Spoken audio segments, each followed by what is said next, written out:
Sinimula na ng Bureau of Customs ang pagdinig sa kaso ng MV Minh-Truan 68 na pinapaniwalaang nagdala umano ng smuggled na bigas mula sa Vietnam.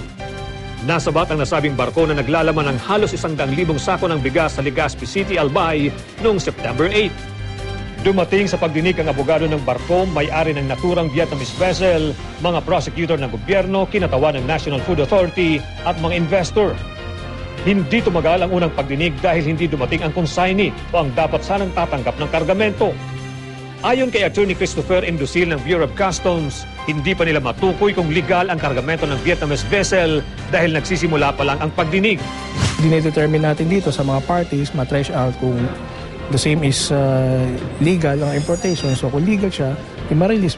Kung hindi naman siya legal, then ma-forfeit in favor of the government. Tiwala naman ang abogado ng Vietnamese vessel na hindi magtatagal ang pagkakadetene ng barko at ng mga bigas na laman nito.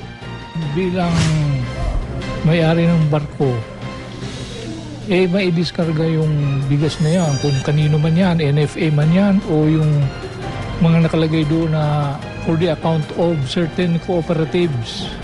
Ang Philippine Coast Guard nakatutok umano sa pagbibigay seguridad sa barko hanggang sa matapos ang pagdinig. Kasi hintay ng Philippine Coast Guard ang resulta ng hearing. Until such time na hindi matapos yan at walang desisyon ng ang custom kung ano ang resulta ng proceedings. Na-inspeksyon na ng mga otoridad ang loob ng MV Minh-Truan 68. Pinangunahan ito ng mga kinatawan mula sa Bureau of Customs, Philippine Coast Guard at Department of Agriculture. Inireschedule din ang pagdinig sa kaso sa darating na September 17. Tinatayang 150 milyong piso ang halaga ng bigas na karga ng nasabing barko.